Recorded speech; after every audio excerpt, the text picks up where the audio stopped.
Hello, everybody. Thank you for joining us in our PCI Talks Therapy series. Today we have Mike Hackett, a senior faculty lecturer, who's going to speak a little bit about working with GSRD clients. That's gender, sexuality, relationship diverse clients. So I'm really interested to getting to know more about this topic. You're very welcome, Mike. Thanks very much, Jade. It's lovely to be here. Thanks for the invitation to have a conversation today. Great. Why don't you start by telling us exactly what GSRD refers to? Yeah, so GSRD, as you said, is gender, relationship, and sexuality diverse, or gender, sexuality, and relationship diverse. So you'll hear different people refer to it in slightly different ways. But really what we're looking at in the old days, this idea was that in therapist training, we'd offer training on working with LGBT issues, for example. So lesbian, gay, bisexual, transgender issues. And over the course of the last 40 years or so, there's been a huge explosion in the acronyms, the letters coming after LGBT. So until recently, it was LGBTIQAAA. And that list seems to just go on forever.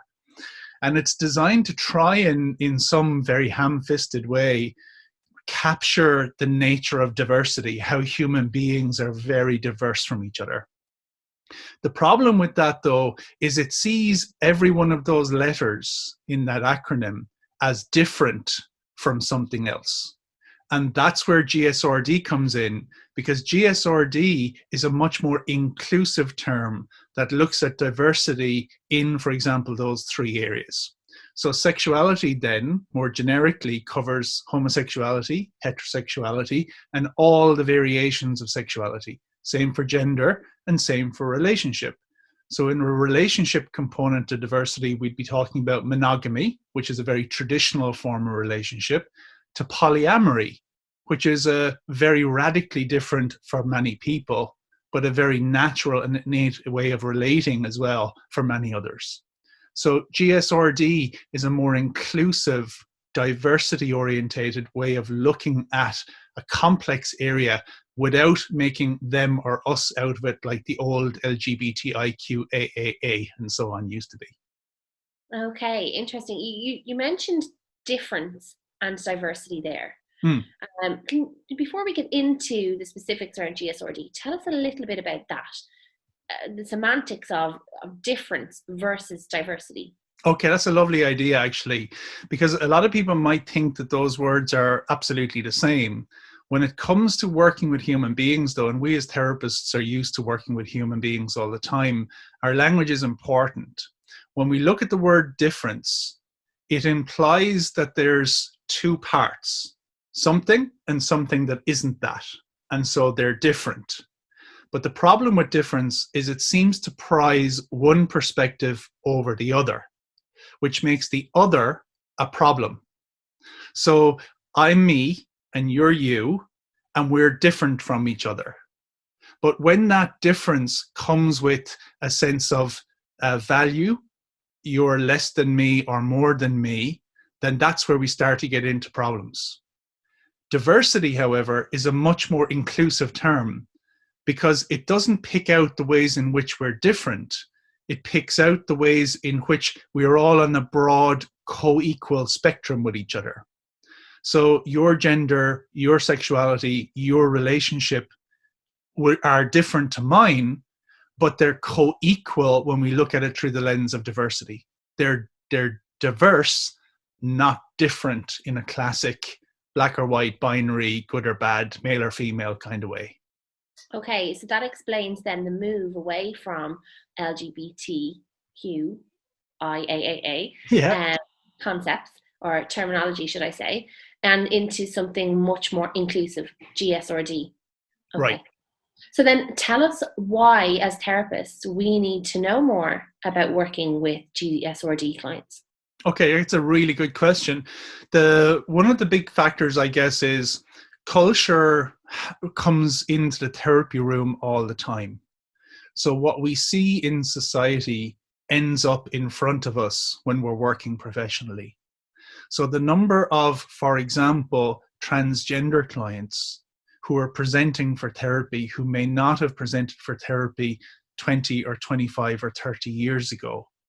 So we're seeing two therapists, young people, adolescents, early adulthood, mid and late adulthood presentation, for example, of transgender clients.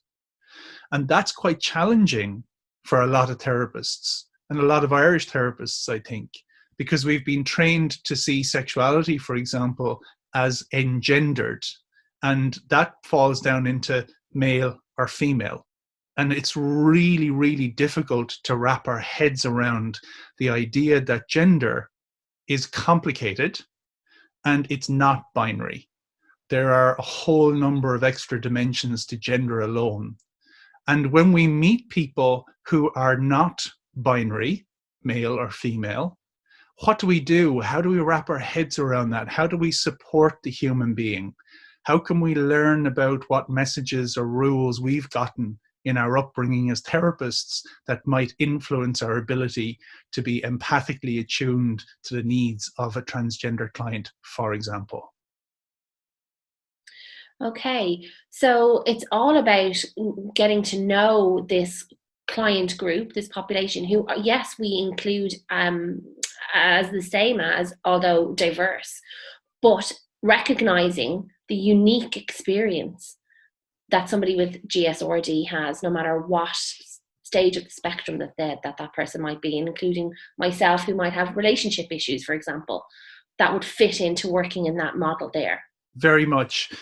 So, for example, when we look at GSRD, it's not like GSRD is a presentational difficulty. You know, people don't come say, Mike, my psychologist has sent me here because I have GSRD. It's really, as you say, trying to understand the unique perspective of client often starts with ourselves as therapists. We need to be in touch with our own value systems, our own assumptions about ourselves and people and the world.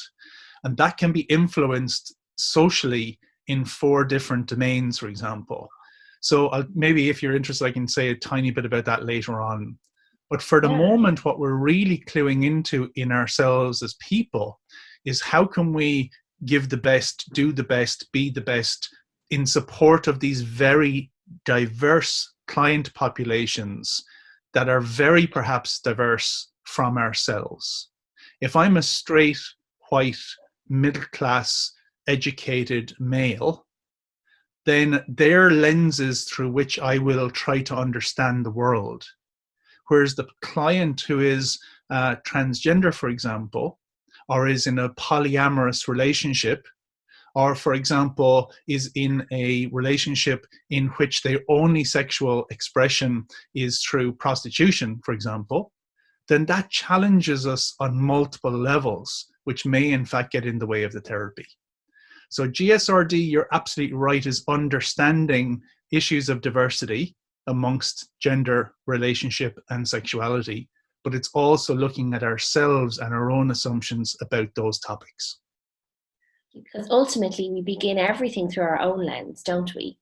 That's how we view the world. So we have to learn how to look around our lens and how that another person would have unique but similar experiences to our own lived experience in terms of themes that we come up against in our relationship, in our own gender identities and sexuality as well.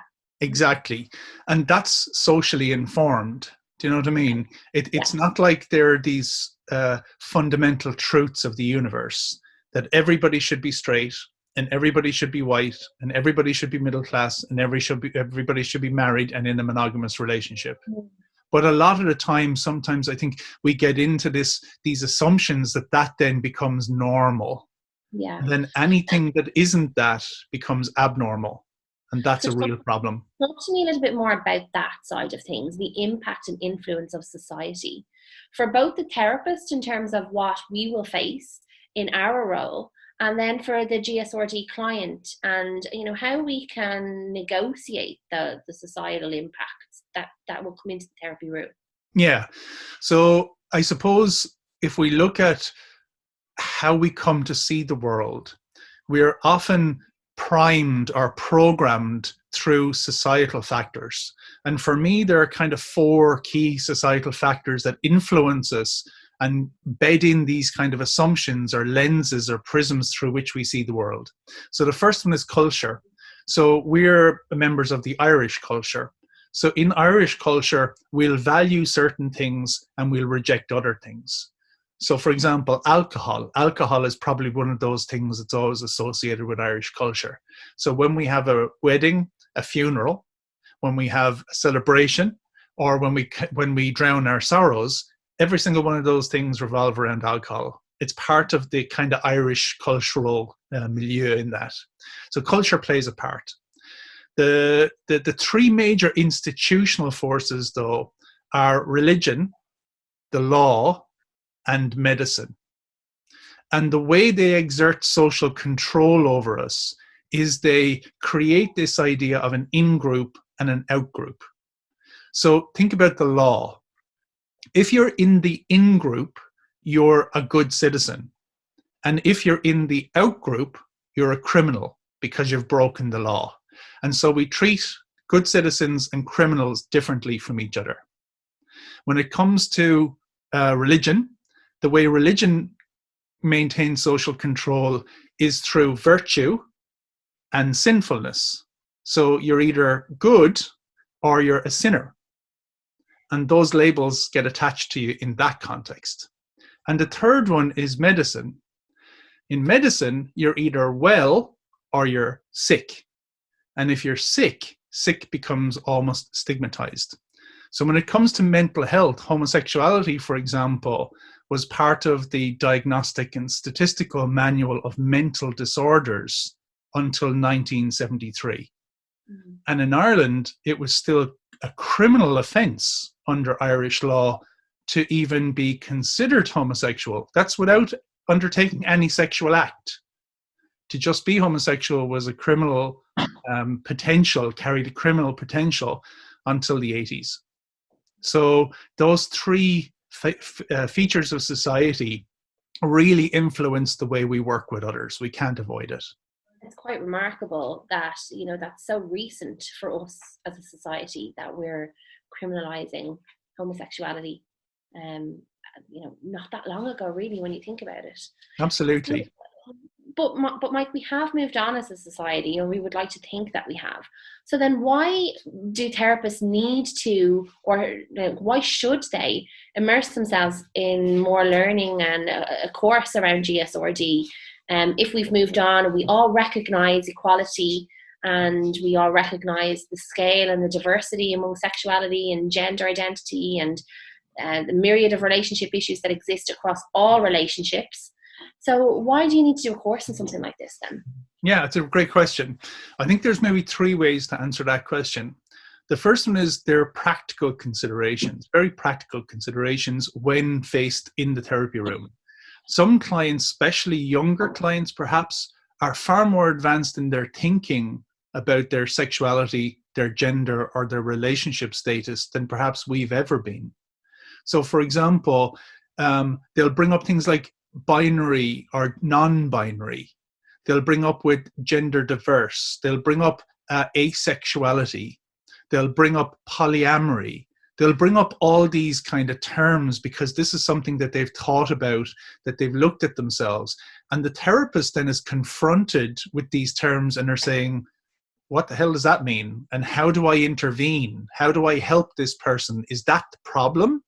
Or is there some problem that isn't that label that that person has affixed to themselves or is exploring in themselves? So there's a very practical consideration. The number of terms and terminology that are out there now can be very overwhelming for us therapists, and it's hard to kind of keep up. So there's a practical consideration in terms of the first answer to that question. The second answer to the question is, as we know as therapists, the learning never stops. There's always something new to get from our reading, our conversation, our interaction with clients, and in good supervision. They're the 4 kind of key domains in which we constantly grow and change. So this course is designed really to help therapists look at themselves, look at supervision, look at personal therapy, look at conversations, and try to keep up with the ever-evolving and fast-paced change of gender, sexuality, and relationship diversity that's out there. And the third one is, I suppose, anything we can do to offer resources for ourselves that help us feel more confident and more grounded in the therapy room, in my opinion, is a good thing. So when we look at things like monogamy, when we look at things like multiple partners, even in terms of our language around, for example, promiscuity. Promiscuity as a word gets applied to certain groups of people, but it comes with a stigma attached to it, like it's a problem. So that says something about our values as people. So we get to look at our values and say, does that value still fit with me if I am ethically respecting the autonomy of the client to live their life in a way that's good and healthy for them, rather than what I perceive as polygamous, as promiscuous, as problematized behavior, for example. So there's 3 reasons why a course like this is far more inclusive than just the classic LGBT stuff. And second of all, how it equips the therapist practically, personally, and professionally. That's fantastic. Great. So lots of opportunities there, personal development as well as professional development for the therapist. Fantastic. Exactly. Is there anything else, Mike, that you want to say about working with GSRD from your own perspective? Yeah, I would have originally begun in that LGBT kind of mode. But over the course of my own life and my own professional life, I've been confronted with all kinds of different people, with all kinds of diverse backgrounds when it comes to their gender, their sexuality, or their relationship. And there are so many permutations of that. It sometimes has felt for me to be a bit overwhelming. How do I keep up? How do I have enough knowledge or enough skill to be able to work with that? The idea for me has been around GSRD. If I see all of us as co-equal, then the my experience part can be useful to another human being without me kind of having to invent an ever-increasing set of complexities and wrap my head around it. I can just be with the human being. So I think with all therapists, a little knowledge, a little personal reflection, and a little professional input is a lovely kind of 3 legs of a stool to prop up our practice.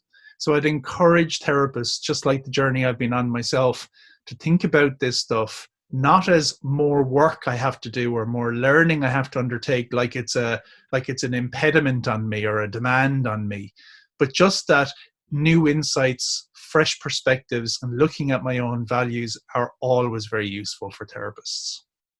Great. Thank you, Mike. It's been a really enjoyable talk today. Thank you, Jade. Look forward to talking to you again.